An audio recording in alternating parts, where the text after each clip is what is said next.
আমরা এই 2008 সাল থেকে পিআর পদ্ধতি অর্থাৎ প্রফেশনাল রিপ্রেজেন্টেশন সাংখ্যানুপাতিক হারে নির্বাচন চেয়ে আসছি।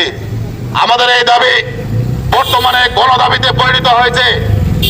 গোটা বাংলাদেশের প্রত্যেকটা রাজনীতিবিদ, প্রত্যেকটা দলীয় প্রধান, প্রত্যেকটা মানুষ ইতিমধ্যেই সচেতন হয়েছে।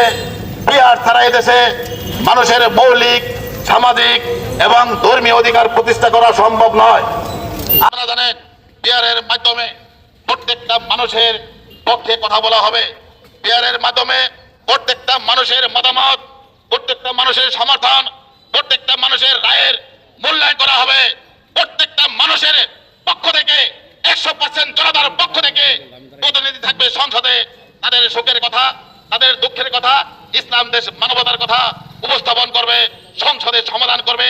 রাজপথে এবং বিক্ষোভ মিছিলে এবং কি সমাবেশ করে দেশে আর অশান্তি হবে না। কথা ঠিক কিনা ভাই আমার?